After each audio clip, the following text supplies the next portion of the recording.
তিন জায়গায় প্রয়োজনে মিথ্যা বলা যায়। এক নাম্বার, আপনার ওয়াইফকে খুশি করার জন্য, সে একটু এরকম না বলে একটু কৌশল করে বললে খুশি হবে, ওটা বলা যায়। দুই নাম্বার, জীবন মরণের ব্যাপার, যান বাঁচানোর জন্য একটু কৌশল করে ঘুরিয়ে বললেন, এটা জায়েজ। তিন নাম্বার, দুইজন ঝগড়া লাগছে তাদেরকে মিলিয়ে দেওয়ার জন্য কৌশল করে একটু মিথ্যা বলা, ঘুরিয়ে বলা যায়। দুইজনের মধ্যে দেখলেন যে সম্পর্ক খারাপ, একজনরে বললেন, ভাই সে তো ওই দিন আপনার ব্যাপারে অনেক প্রশংসা। কি আমার ব্যাপারে প্রশংসা? কি বললো? এই বললো আপনি নাকি এই করছেন ওই করছেন, অনেক প্রশংসা। লোকটার মন খুশি হয়ে যাবে তার ব্যাপারে, ঠিক কিনা?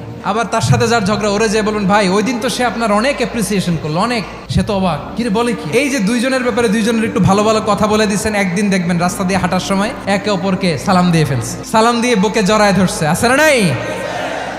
আবার মিলমিশ হয়ে গেছে। কিন্তু আমাদের স্বভাব হইলো, দুই প্রতিবেশী যদি একসাথে বসে একসাথে হাঁটে, দূর থেকে দেখলে আমাদের জলে, আছে না নাই? ঘটনা কি? এই দুইটার মধ্যে এত মিল কে? এই দুইটার মধ্যে গিরিঙ্গি লাগানো যায় কিভাবে? আল্লাহর কাছে তওবা করেন, এই মানসিকতার যেন আমরা না হয়, আমরা মিলিয়ে দিব।